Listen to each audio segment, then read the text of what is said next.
Family, gathering close. What I'm about to walk you through is going to rearrange your entire timeline before the sun comes up. For the last 30 days, every corner of hip-hop has been screaming at each other about one question. Is the machine Kendrick Lamar and Dave Free have been quietly welding together in the back of pgLang really worth $500 million? Or is that number a fantasy the internet talked itself into? And while all of us were arguing over that single line item, Kendrick Lamar's people slid a stack of paperwork across a state clerk's desk that rewrites the whole conversation from the first page. There is a sixth division inside pgLang. It is already breathing. It has been breathing for months. And the only reason not one hip-hop trade publication has printed the story yet is because the sixth floor was never engineered to be announced. Kendrick Lamar and Dave Free engineered it to be found. And what I'm about to walk you through in the next few minutes is the finding. Now, before anybody in the comments jumps out the window and starts telling me I'm cooking this up in a lab, let me tell you exactly where the receipts are sitting. This is not a whisper from a cousin who works at a warehouse. This is not a screenshot from a fake blog. This is trademark filings. This is limited liability formation records. This is the boring, dust-covered corner of a state comptroller's office where the real story of every empire in America has always been hiding in plain sight, waiting for one person with the patience to actually read the file. Somebody finally sat there and read it. So sit down, get comfortable, throw the phone on Do Not Disturb, because the pgLang operation you thought you had figured out just grew a wing you did not see going up. And this new wing changes the math on every executive who ever tried to price this company from the outside looking in. Before we go 1 inch deeper, I need one small favor from you, because a story this size only travels if we push it together. Tap the like button right now. One touch. And if you haven't hit subscribe yet, do that too, because the rest of this year is going to be full of quiet paperwork stories exactly like this one. And I'm telling you, the mainstream trade press is not going to catch up in time. We are on the ground floor. Kendrick Lamar's people are 3 moves ahead, and I want you 3 moves ahead with them. Let me lay out the 5 known floors first so you understand the size of the room we are standing in, and so the 6th floor lands with the weight it deserves. Floor 1 is the label imprint, the piece everybody can see. pgLang signs artists. Amon I. Amari's papercut debut rolled out across the entire planet inside a 12-hour window with no radio push, no teaser cycle, no press tour, and no cooperation from a single traditional gatekeeper. That is floor 1. Floor 2 is the management arm.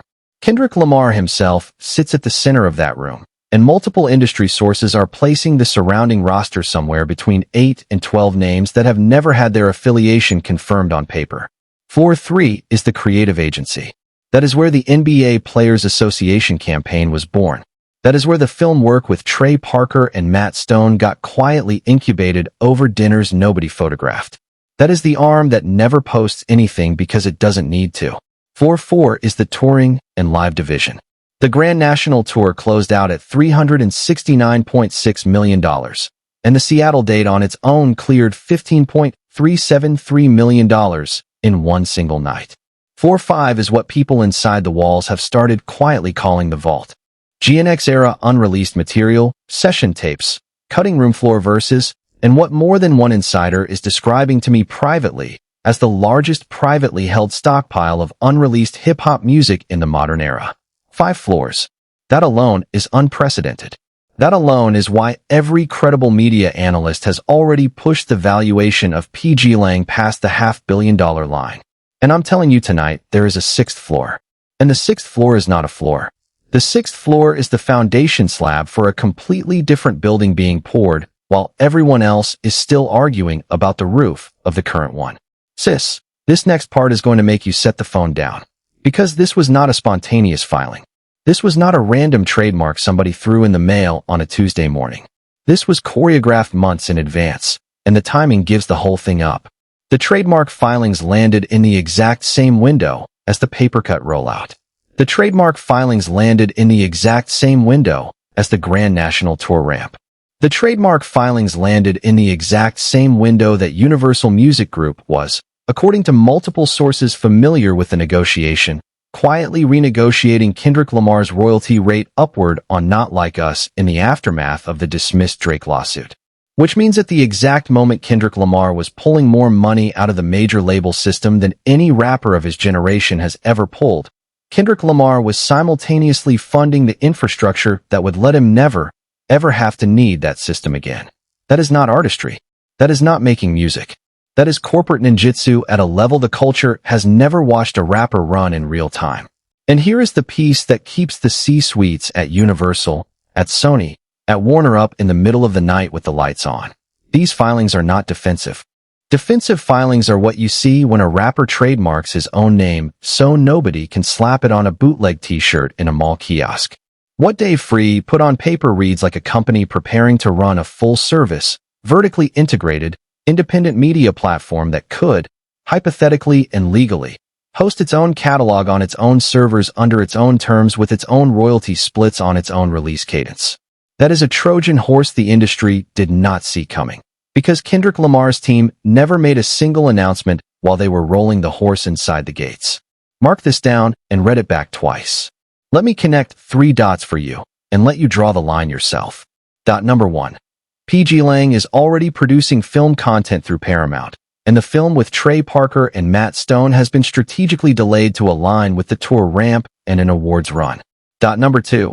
pgLang is already producing music and distributing it globally inside a 12-hour window with zero major label infrastructure sitting in the middle.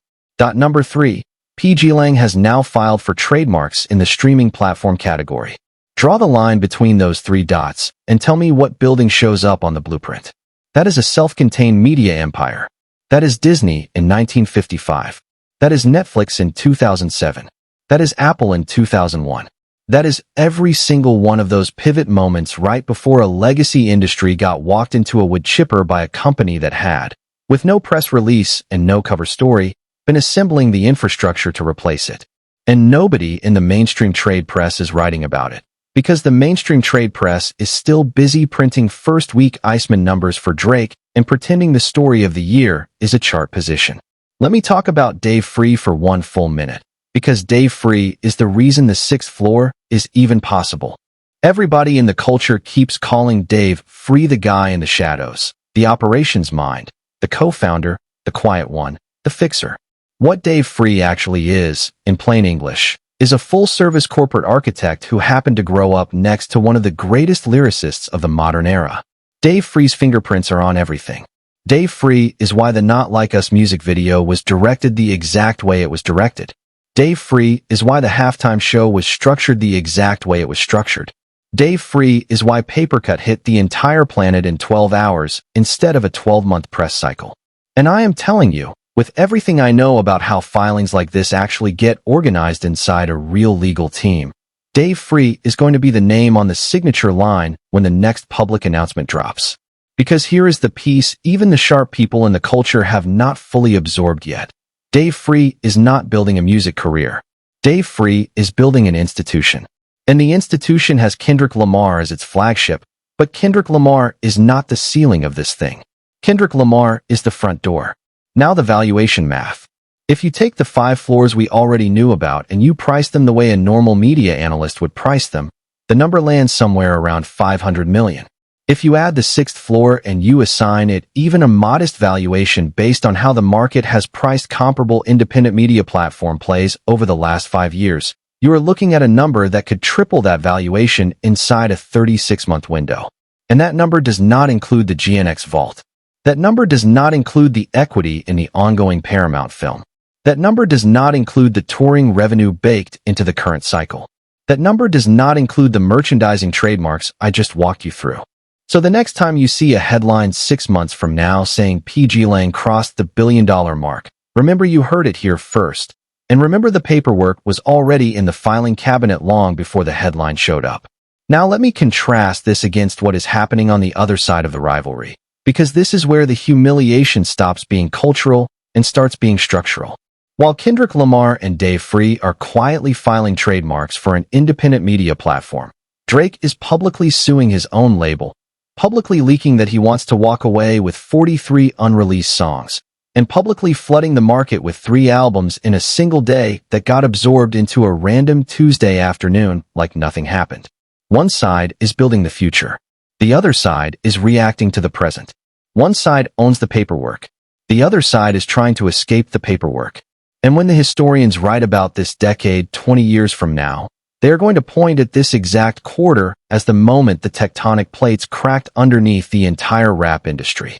That one had me pacing the room, y'all, because we do not usually watch these turns happen in daylight.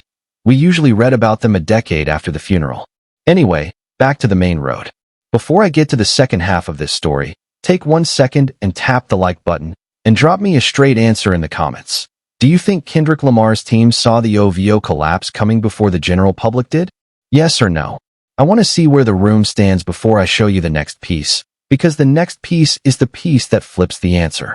There is a rumor moving through 3 separate corners of the music business right now, and if even the smallest part of it is accurate, OVO Sound, as we have known it for the last 15 years, is not going to exist by the time we get to the other side of this cycle. And when I tell you Kendrick Lamar's team already knew this was coming, I mean they knew months ago. The moves Kendrick Lamar made this year were not moves against Drake the artist. The moves were against OVO the company. And now the company is sitting on the auction block, and the timing lines up with everything Kendrick Lamar has been building so cleanly that the word coincidence stopped applying a long time ago. Let me start with what has already broken into the daylight. Multiple industry outlets have already reported that Drake sold 50% of OVO to Authentic Brands Group. That is the same private equity holding company that has already gutted and repackaged everything from Reebok to Forever 21 to the estates of Marilyn Monroe and Elvis Presley. That is not a partnership. That is not a growth deal. That is not 2 brands shaking hands and combining their ideas over dinner. That is the opening move of a monetization endgame. Because Authentic Brands does not build anything. Authentic Brands harvests. The question every real one in the culture should be asking out loud tonight is why did Drake sell 50% of the company that carries Drake's own name and Drake's own legacy? The word crawling through the group chats of people who watch these deal structures for a living is that OVO needed the cash injection. And a company that needs a cash injection at the exact moment its founder is still one of the biggest streaming artists of the last decade is a company with a bleeding problem the public has not been briefed on. Here is the part nobody is putting into words. OVO the label has for years been quietly carrying a roster of secondary artists whose commercial output has never justified their signing bonuses, their marketing spends, or their overhead. When Drake was pulling in $500 million in touring and streaming, that arithmetic was fine. The Drake revenue was subsidizing the entire operation. But once the tour cycle wound down, once Iceman failed to convert into the sustained catalog play OVO's business model actually requires, and once Universal reportedly began reallocating marketing budgets away from OVO and toward pgLang at a 3-to-1 ratio, that subsidy stopped functioning. A label without a subsidy is a label with a math problem. And a math problem always finds its way onto a private equity spreadsheet eventually. Now let me tell you what those 43 unreleased songs actually are, because the public narrative has this piece completely misread. In the public conversation, those 43 songs are Drake's leverage. He can walk with them, drop them independently, use them to negotiate his exit. But in the actual industry conversation, according to how these deal structures are legally organized, those 43 songs are being valued by financial analysts right now as an asset sitting on OVO's balance sheet. And an asset on the balance sheet of a company that is 50% owned by Authentic Brands is an asset that can be leveraged, licensed, or in the worst case sold as part of a bulk catalog play down the line. Read that sentence one more time. There is a scenario, and it is not a fringe scenario, where Drake's unreleased music ends up owned by a private equity firm that then licenses it out for sneaker campaigns, streaming docu series, and whatever other synergy plays Authentic Brands wants to run out of the portfolio. That is not the artistic future Drake told his fans he was assembling. That is a fire sale with a marketing budget stapled to the front page. This is the exact turn in the road where the map stops matching what everybody was told. Kendrick Lamar's team has been operating for the last 2 years like this was the inevitable endgame. Every single move pgLang made, the vertical integration, the 12-hour independent release capability, the trademark filings I just walked you through, the surgical alignment of the film delay with the tour ramp. Every single one of those moves is exactly the move you make when you know your primary rival is about to lose control of his own infrastructure. You do not build a self-contained media platform because you want to compete with the majors. You build a self-contained media platform because you know the majors are about to consolidate, get acquired, get gutted, or get liquidated, and you want to be the one sitting on the independent throne when the smoke clears. Kendrick Lamar's team saw the OVO cash flow problem before the public did, because that is what real intelligence looks like at this altitude of the game. Let me hand you the historical pattern so you understand this is not speculation being pushed to you for clicks. When Death Row got sold, when Bad Boy went through its restructuring, when Cash Money hit its accounting crisis, the artist who walked away with the most equity was always the artist who saw the wave coming and positioned before the wave arrived. Master P did it. Jay-Z did it. Diddy tried to do it and got tangled inside his own scandals before the exit was clean. Kendrick Lamar is running that exact playbook right now, and Drake is running the opposite playbook, the sell 50% to a holding company for a cash injection playbook, which has historically been the opening chapter of the end of the story every single time it has been run before. Sidebar for a second. The scenario that keeps the smart executives up at night looks like this. Inside the next 24 to 36 months, Authentic Brands moves in and acquires the remaining 50% of OVO at a distressed valuation. They keep the branding for licensing purposes, but they release the roster into the wind. The roster scatters. Some artists go independent. Some sign with pgLang. Some sign with the majors on discounted deals because they no longer have an active label home. And Drake, the founder, either has to buy his own trademark back at a premium he never planned for, or watch his life's work get slotted into an Authentic Brands portfolio next to Reebok, Nautica, and a dozen other harvested cultural artifacts. That is not a rap career outcome. That is a cautionary tale outcome, and it has already been printed in a dozen other industries. Now some of you are already typing in the comments. This is speculation. This is not confirmed. Drake is still a top-tier streaming artist alive. It doesn't add up. And I hear you. Every one of those objections is fair on its own. But look at what is actually on the record. 50% sold, confirmed. Lawsuit against Universal dismissed, confirmed. Marketing budgets reallocated, reported by insiders with sourcing. 3 albums flooded in one single day and absorbed into background noise. Measurable inside the streaming data itself. 43 unreleased songs floating outside the release schedule, reported. Each individual data point is dismissible on its own. But when you stack them on top of each other, you are staring at the fingerprint of a business in structural decline, and no amount of Instagram live sessions is going to reverse the fingerprint. I would bet, and this is educated speculation and not a hard claim, that Dave Free has a document sitting on a hard drive somewhere in a Los Angeles office that has already wargamed the OVO liquidation scenario 6 different ways. What roster spots pgLang might pick up? What producers become available in the aftermath? What sync deals get freed up? What touring markets get abandoned? What festival slots open up? That is what real strategy looks like at this altitude, not making an Instagram post about your latest beef. Sitting in a quiet room with a spreadsheet and modeling out what happens to your rival's company when the private equity vultures finish their meal. So the next time you see a headline about OVO and Drake and Authentic Brands, understand that the headline is a symptom. It is not the story. The story is that Drake sold half of Drake's empire to a company that harvests brands, and Kendrick Lamar spent the exact same window building an empire that cannot be harvested because it was designed from the ground up to be unharvestable. One side is being sold for pennies. The other side is being priced at north of $500 million and climbing. And the difference between those two outcomes is not talent. It is not charisma. It is not radio play. It is architecture. Kendrick Lamar and Dave Free architected a fortress. Drake and Drake's team accepted a check.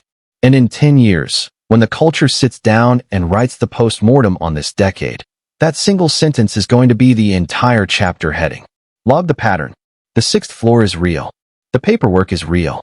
The trademarks are on file. They are searchable. They are the loudest silent announcement in the modern history of hip-hop.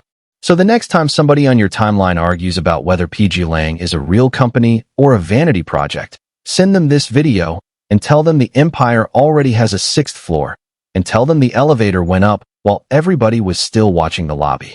Because the pattern is the empire, and the empire is only getting bigger. Now I want to hear from you before you close the tab. because this story is going to keep moving, and the people I trust to keep me sharp are the people in these comments. Does Kendrick Lamar walk in with a briefcase and a lawyer? Or does Kendrick Lamar walk in with a bat and a spotlight? Or is the fight already over because Kendrick Lamar quietly took the building keys 12 months ago and nobody noticed the locks got changed? Drop your read on this in the comments. I want to see the receipts you're sitting on. Argue with each other. Push back on me. I read every one of them, and the sharpest ones make it into the next video. If you made it this deep into the story, do me the one favor I never asked twice. Tap that like button. Hit subscribe if you haven't already. This is the channel where the paper trail gets read out loud while the trade press is still asleep in the corner. And if you want the next piece of this story, the one where I break down exactly which pgLang trademark filings I think are the most dangerous to the majors, and why the second one in the stack is the one that actually keeps Sony's lawyers up at night. That video is sitting on your end screen right now, waiting for you to press play. Do not close the tab. The 6th floor is only the beginning. The elevator is still going up, and we are riding it together.